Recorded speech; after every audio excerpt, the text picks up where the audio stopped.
thought you were good at something until you realized that you weren't? That's kind of the theme this morning. Now, I played a lot of sports growing up. I call myself a dadlete now, not an athlete. I play a lot of sports with my kids, and my 6-year-old, I can throw a ball much further than him. So I still feel a little good about myself, but I'm a dadlete, not an athlete.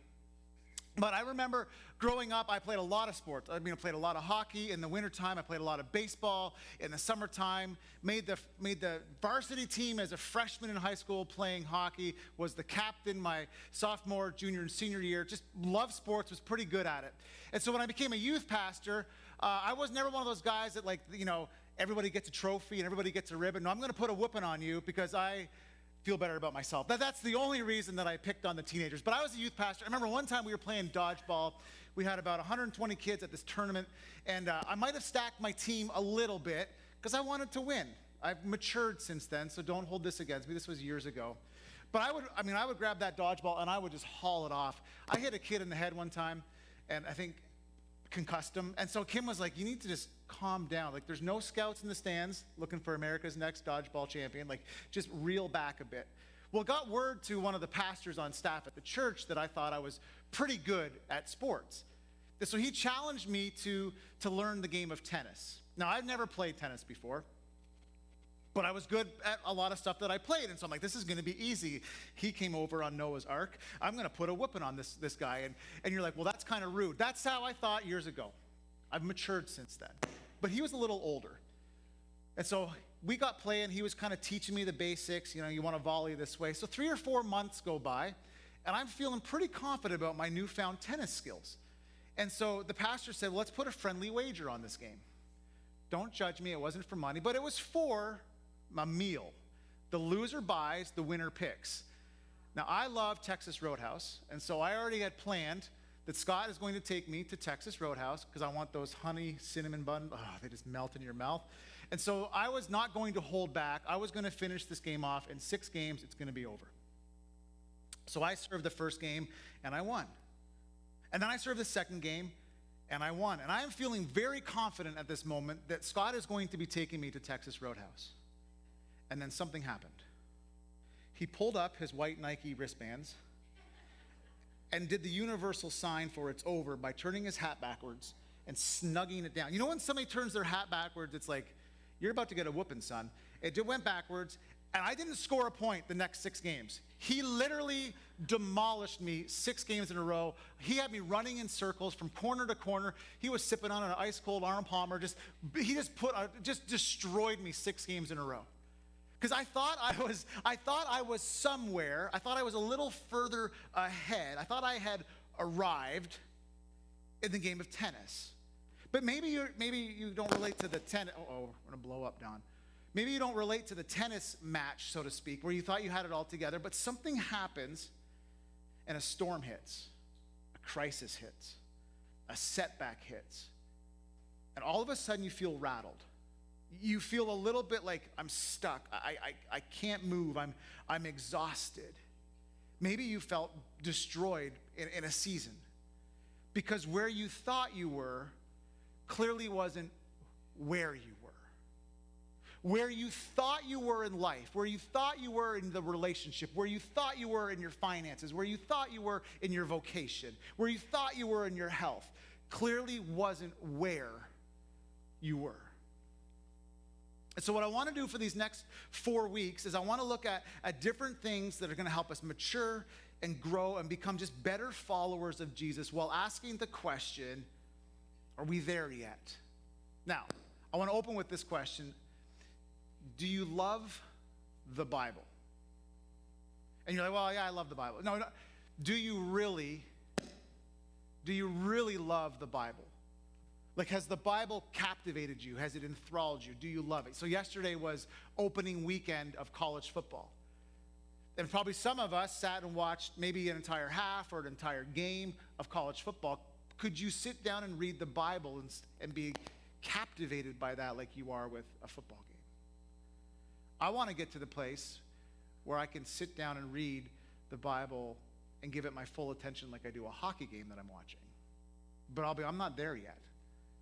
I want to be. Maybe you are, and that's incredible. But are we there yet? And you're going to hear me say this over the next few weeks and months and hopefully years, that we read the Bible to change. We don't read the Bible just to finish. We read the Bible to change. We read the Bible to grow. We read the Bible to mature. But I'm also honest enough and I'm mature enough to say there are some things in the Bible that just confuse me. There's some things in the Bible that just blow my mind, so to speak. We got floating axe heads. If you read the Bible, an axe head floats. Well, that's a chunk of metal. It's steel. It should sink. You have a talking donkey. Oh, what? It confuses me. How about when the Red Sea was parted, it went 3 miles wide. God split the sea. That confuses me. A virgin birth. Hey, Don, can I switch microphones? Because I have self-diagnosed ADHD, and that's going to distract me. Don, I got to switch microphones. Oh, they're bringing me a different one. Oh, I was going to use a handheld. All right. But there's some things in the Bible that just, honestly, they just confuse me. Like why microphones don't work sometimes. TV timeout.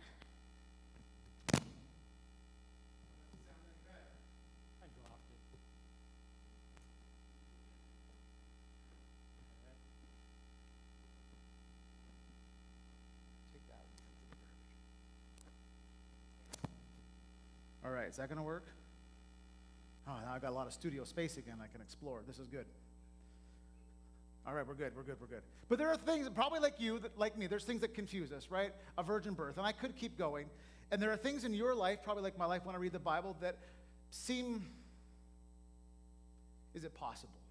Like when Jesus says, go and sin no more. Like, I read the Bible because I want to change, and then I read the Bible and sometimes I'm like, I'm not there yet. I'm not there. So what I want to do as we start this brand new series for the next few weeks, as we talk about are we there yet? Are you there yet? Is I want to ask a question to start. What brings you joy?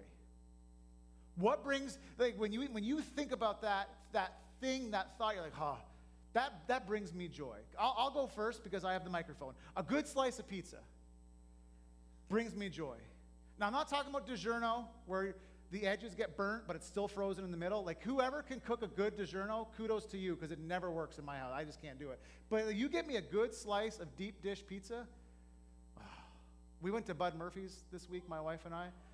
Preach, right? That brought me a little bit of joy. Like this is some pretty good pizza right here. Pizza brings me joy. I love watching my kids do what they love to do. So this is my daughter, and this stadium is PNC Park. Because the funny fact is, 3 years ago, my wife and kids and I, we came to Pittsburgh just for a long weekend. Little did we know we would be moving near here. And they left the gate open on one of the streets, and I was like, I'm going to go in there. My wife, who follows the rules, is like, we're not allowed in there. But Braylon and I went in and we snapped this picture. We broke the rules just going into the park. But she loves sports. She loves baseball. And I get joy out of watching her play sports. I love camping. Now, I'd show you a picture of Eli, but he's off making friends. But s'mores. Delicious hot schmoes. I don't like them, but boy, do my kids love them. That brings me joy. What brings you authentic, real, from the soul joy? Now, here's what I know. Pizza, camping, sports brings me joy. Here's what I know. No one said in their head, oh, I love taxes. I love paying taxes. That's my favorite. No one has ever said, I love struggles.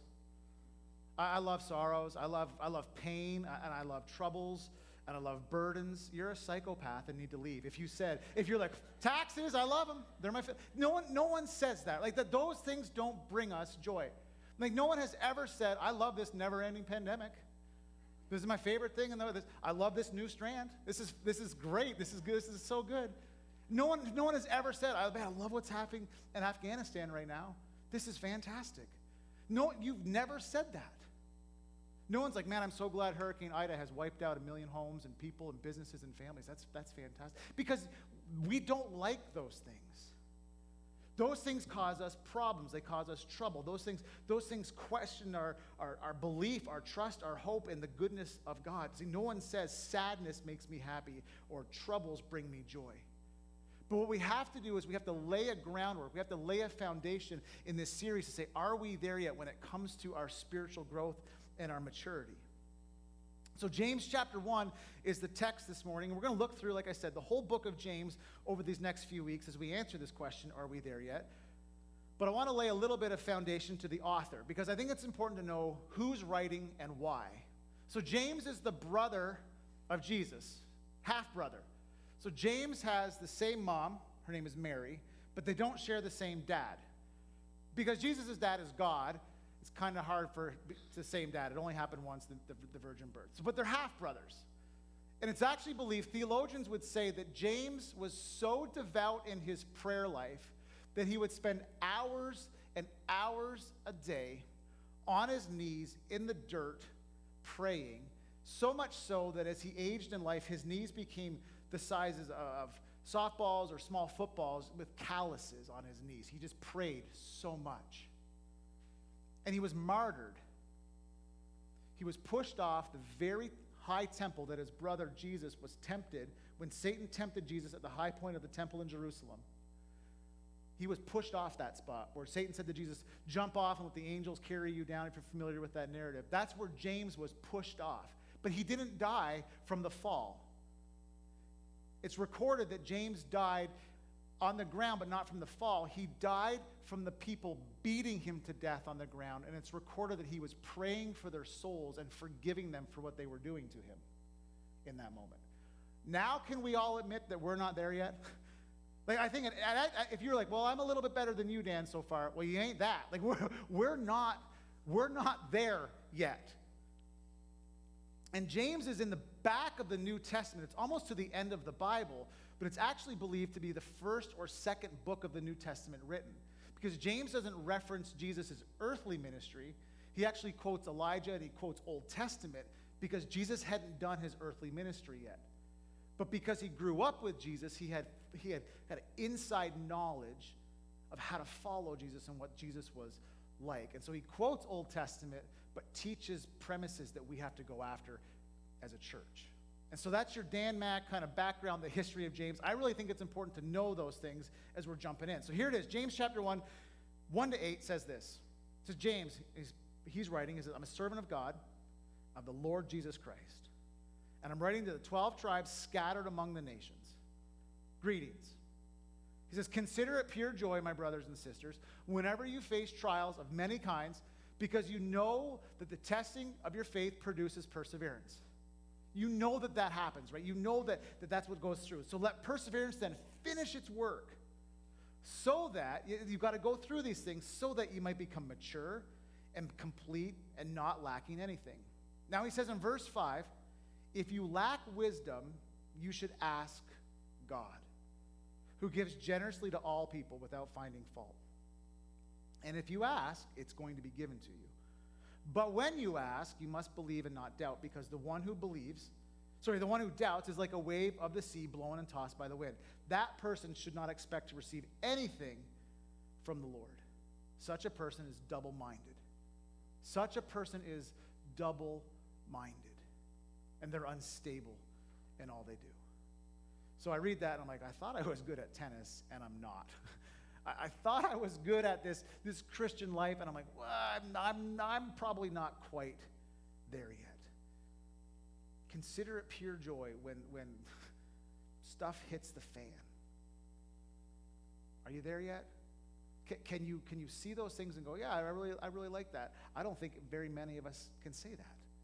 But what James does when he starts this book is he starts with a status of humility rather than high up and lofty. He says, listen, I'm a slave of God. He doesn't start with status to say, hey, I'm Jesus' brother, pay attention to me. He starts with humility. Hey, I'm a slave of God. I serve God. I worship God. But before I get into the meat of my message, and before I get too far into my thoughts about, faith and actions and listening and doing and taming the tongue and controlling what you say and wisdom and surrendering to God, before I get into any of that, listen, we're going to have troubles. And he says he puts himself into it because he knows he's not immune from it, even though he's the brother of Jesus. So if anybody should get a little bit of slack, a little bit of leeway, it should be James. Jesus is like, that's my brother. I'll take care of him a little bit. I'll let him off the hook a bit. He says, I'm right here with you. No one is immune to this. So he says, listen, you're going to have trouble. It's coming, but here's the key. How we handle it. What we do with it is what matters. You're going to have it. You're not exempt. You're not immune. You're going to have it. What you do with the troubles, what you do with the stresses, what you do in those seasons is what matters. Now, I love what James chapter 1 in the NLT says. It's just a different twist. It's the same text, same Bible, just a different text in the NLT. It says, dear brothers and sisters, when troubles come, they're going to come. Consider your opportunity for great joy. An opportunity for great joy. For you know that when your faith is tested, you now have a chance to grow. So when those things come your way, it's God giving you an opportunity to grow. It's giving you this chance. He's helping you. And so James is saying it's how you see it that matters. It's what you do with it that matters. Basically what James is saying, listen, every day you have a chance to become bitter or be better as a person. Every day you can stay stuck or you can choose to move forward. Every day you can choose to hold a grudge or you can choose to forgive. Every day is a chance to grow. What you do with it is what matters. Not how I tell you to do it. It's what you do with it that matters. Every day we have a chance to sit in our hurt. We have opportunity to heal and move forward. Are you there yet? Do you take advantage of the opportunities that we're given? Now I want you to catch this. Your faith, my faith, is tested through trials. Your faith and my faith is tested through trials and hardships, but it's not produced through hardships and trials. You have to catch, this is the crux right here. Can you throw that slide up, Luke, for me? That your faith is tested. I want you to catch this. Your hope, your trust, your belief in God is tested. It's not produced during hardships. If you waited for the trial to come to start to have faith, you never would. We'd all bail because no one likes them. Every person in here would be like, I'm out. This is the worst thing ever. These opportunities come. That's how our faith is firmed up, to shored up. That's how we grow when these trials come. Imagine our faith was produced when struggles hit. We'd all bail out. Every single person would. So you're like, well, where does my faith come from? How do I get that? According to Romans chapter 10, verse 17, our faith comes from hearing the word of God. Which means if we're not in the word, reading it, not to finish, but to change and grow, or we're not listening to the word, we're not absorbing God's truth, God's word, we're never going to grow in our faith. And then when a trial comes, we're going to bail because your faith isn't produced in the trials. It's tested, it's matured, it's growing in the trials. So faith is built into us in a setting like this, at church, where you're hearing the word of God. That's where your faith is growing. At home, when you're spending time in the word. You don't have to spend 3 hours. 3 minutes would help. 10 minutes, 20 minutes, just a little bit at a time to grow incrementally in your faith. So he says, let it grow. Let your faith grow. Find joy in the troubles so that you can become developed and become complete, to grow up, to mature. So I think there's 3 areas that we can grow in. We can grow through pressure situations. We can grow through times of sorrow. And we can grow through times of burden. Those are all opportunities for God to let us grow up and to mature in him. Pressure situations. Yeah, I'm not going to bore you with the details. But Kim and I are kind of going through a pressure situation right now. Having to learn patience and trusting God's timing for something versus our timing for something. So how is it helping us? We're having to communicate better. We're having to dialogue more. Like, okay, what's the best solution to this? How do we work past this pressure situation through prayer, through conversation, leaning into and onto each other, leaning into God and onto God, and not see how that works when pressure arises. I don't develop my faith then. That grows my faith. How about for you, a stress or a burden? Did you know that everybody has a crutch? Every single person here or listening online has a crutch. Here's what I mean. We have things that we go to when we're stressed. when we're worried, when we're anxious, when we're fearful. We all have things we go to. For some, it's work. When there's stress over here, I want to avoid that, and I'm just going to bury myself in work. For some people, it's shopping. If I'm anxious or I'm worried or I'm stressed, I'm going to go do something that I like, and I'm going to buy. Then you get the credit card statement, and you're stressed out, so you go buy some more. And it's this cycle. For some people, it's food. So Kim knows when I've had a rough day at work, and I come home and I grab the chips, and I grab the cookies, and I grab a nice slice of pizza. She's like, well, that was a rough day at work, or he's stressed. Because for me, food is my crutch sometimes if I'm not careful. I'll just admit it. Like that, I can lean into that. For some people, it's pornography. I'm stressed, I'm anxious, I'm worried, and so they look at pornography. Then they feel guilt, then they feel shame, and that stress causes them to go back. And it's this cycle. For some people, it's drinking. Every single person has a crutch. And what James is saying is, let Jesus become your crutch. Let Jesus become the person that you go to. Let Jesus become the one that helps you grow in your faith and mature in your faith. Lean into and onto him, his wisdom, his help, his guidance. Let those stressful situations push you towards him and not towards other things. Are we there yet? When it comes to your growth in Jesus, are you there yet? How about verse 5? He says, if any of you lack wisdom, how to handle this or get through this, just go and ask God, who gives generously without finding fault.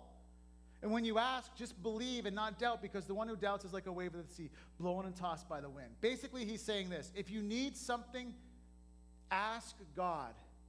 And he gives generously to you. He doesn't hold a grudge. He's going to give it to you. Could you imagine if God held a grudge? If he held things over from you? It's like, okay, I'll use myself. Hey, God, I'm really going through something right now. Can you help me in this situation? Can you give me guidance? Can you give me wisdom? Can you help me out? And God says, Dan, I'd love to. I'd love to. But you remember that time in 6th grade? Remember in that math test when Mrs. Jones had her back turned to the class and you peeked over at Amanda's test and you copied down all her answers and you passed the test because you cheated off Amanda? I have been waiting 28 years to smite you. And I know you need my help now, but this is the perfect opportunity. I've been holding this grudge for so long that you did that. I can't wait to watch you squirm and suffer right now for your 6th grade mishap. Could you imagine if God was like that? We don't serve a God like that, but some of us have this false concept that God does that. Like he's waiting to just crush you because you might have messed up in the past. That's not the God we serve. If you need wisdom, you need help, you need guidance, go to God who gives generously to all. But the only requirement he wants is for you to believe in what you're asking for. That's all he says. Come to me, I'll give it to you, but just believe that I will. Like you can't manipulate God. God, would you help me? I know you're not going to do it anyway. God doesn't work that way. You can't trick God this double manipulation thing into him helping you. You can't just say, God, I sure could use your help right now, but I know you're not going to anyway. Sure could use a blessing right now, but you're not going to. If you're going to go to God, go to him. But if you don't think God can come through for you, why would you go to him in the first place? If you don't think God can come through, why would you go to him? So if you need God's grace, God's help, God's provision, go to him. And James is saying, and then believe that he's going to come through for you. Have the hope that he's going to come through for you. Because he gives generously to all who asks. Oh, you were so close, Dan. I was just about to get you help, but remember 28 years ago, you missed. That's not how he works. When you ask for God to step in, believe that he's going to step in. I think one of the greatest examples of this has to be Moses. If you travel all the way back in the Old Testament, Moses is approached by God in the burning bush because Moses and Aaron have been like, hey, get us out of here with Pharaoh, and the Israelites are oppressed. Get us out of here. And God says, I'm going to bail you out. You ready? Here's what you're going to do. You're going to throw your staff in the ground. It's going to become a snake. You're going to tap the water. It's going to become blood. Just say the word in front of Pharaoh, and I'm going to cover the land with frogs and lice and flies and boils and thunder and lightning and locusts and darkness. Just say the word, Moses, and I'm going to show up. And he did. Now, Moses, like us, had to wonder how he was going to do those things. He had to wonder the method, like how are you going to stop the sun from shining? How are you going to cover the entire land with frogs? I don't know how you're going to do it, but I believe that you will do it because you said so. He wasn't immune to the doubt, but he trusted that God was going to do it. Could you imagine if God was like, just kidding, Moses. Psych. Yeah, you're done. See the army coming at you, the water in front of you? This is going to be they're going to destroy you. They're going to kill you all.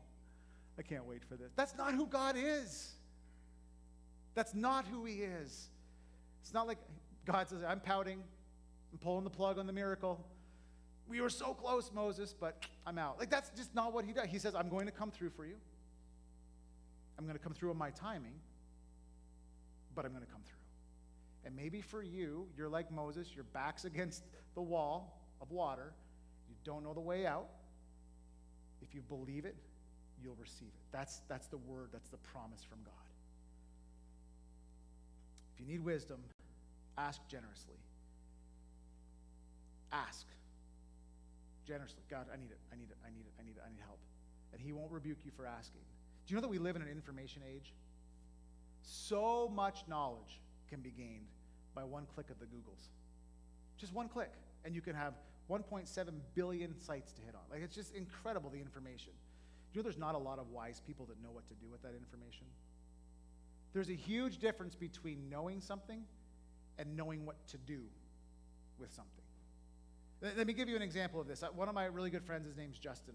We've been on staff together. We were on staff for many years together, Justin and I. He knew a lot about a lot. Like, he could talk sports, he could talk politics. Justin was just one of those guys that just knew a lot. He's a 30-year-old kid. I called him a kid because I'm over 40, and you can do that when you're over 40. Anybody younger than you, hey, kid. But he was smart.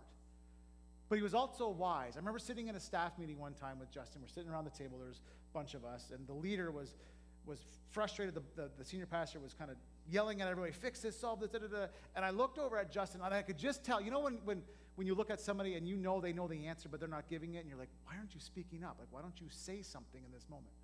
So I'm looking at Justin like, you know how to solve this problem. Why aren't you speaking up? And he's just sitting there, quiet.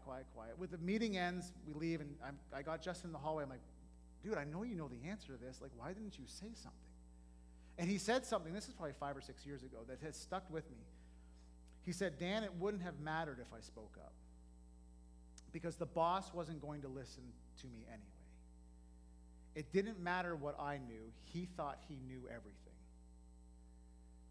Justin had the answer. He knew how to solve it, but because the boss was crazy, but the boss thought he knew the answer to everything, he wasn't going to ask anybody for insight. And Justin wasn't about to offer the insight. And then he said, Dan, I usually don't offer my thoughts or my knowledge on something unless I'm asked. And that has stuck with me for years, because so many people, they hear somebody talking and they want to interject knowledge. They want to interject their thoughts. You haven't been asked for it. And there's this balance of trying to be helpful, but just because you have information doesn't mean you have wisdom. There's a big difference. And so James is teaching us, listen, if you need wisdom, go to God. He'll give you the wisdom you need. Other people can help, but the question is, who are you going to go to first? I know a lot of people that go to friends and people and, the chicken soup for the soul first, and then they go to God last. And it should be God first, people last. Which then leads to this question: do you have a wise person in your life? Who in your life is wise that you can go to for insight? We all should have a wise person that we lean into and lean on to. And what James is saying, hey, if you need joy, hey, ask God, and then expect it. You need wisdom, ask God, and then expect it. You need provision, ask God, and then expect it. You need patience, ask God, and then expect it. You need self-value and self-worth, ask God, and then expect it. And when you ask him, be sure that your faith is in him and him alone. Be sure that your faith is in him and him alone. But I want to make something really clear, because I'm in this camp too. Every single person has had doubts that God will come through. No one's immune from that. But there's a huge difference between can God and will God. There's this massive difference between can God come through for you versus will God come through for you. Let me give you an example of this. This past week, on Wednesday, it marked the 1-year anniversary of my dad's burial. So a year ago Wednesday, I was in Canada with my mom. My wife and kids couldn't come because of COVID. My brother, who lives in New Jersey, his wife and kid couldn't come because of COVID. So it's my mom and I and some family around the gravesite. 1 year ago Wednesday. Hardest week of my life, watching my dad finish up his last lap of life. Cancer just ravaged his body. And I remember sitting, before he passed, I remember sitting beside his bed for hours, begging God, pleading with God, bargaining with God to heal him. He didn't. Now you're thinking, what's the point of the story? Never once, and this is a true statement, never once did I question, could God? Could God heal him? Never once did I think, I don't even think you can. No, God could. But will God? Huge difference right here in your view of the goodness and the grace and the mercy of God. Can God do something? Yes. He can do everything. Will God is a completely different story. It's a completely different question. And if I had waited, I want you to hear this. If I had waited until that moment beside my dad's bed as he's passing away to develop my faith in God, I would have bailed on him. I would have bailed on him. If I would have waited for that moment to develop my faith in God, he didn't come through for me. Why would I trust him? Why would I put my life in the hands of a God that's not going to come through for me? But because I didn't wait for that moment to develop my faith, I used that moment to strengthen my faith, because I remember all the years of God's faithfulness to my mom and faithfulness to my dad and faithfulness to my family, that I could say, okay, can God? Yep. Will God? It doesn't look like he's going to, but he's still God, and I'm okay with that. Actually, that week for me was a pivotal growth moment in my relationship and my journey with Jesus. It was a growth moment. I didn't wait for that moment to develop my faith. I used it to strengthen my faith. Just because Jesus didn't answer the prayers the way I wanted them answered didn't mean he didn't hear them. And just because he didn't answer them doesn't mean he couldn't have answered them. Which leads to this closing question that I have for you. Have there been moments in your life where you have blamed God for something, when in all reality he's trying to strengthen your faith? Have you blamed him for something? Why didn't you? How could you not?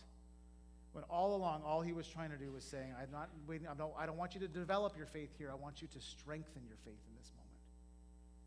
Have you blamed him for something? Have you thought he's been the cause of your hurt? And in reality, he's just trying to step in and help. Are you there yet? Are you able to see troubles as God's way of strengthening, bolstering up?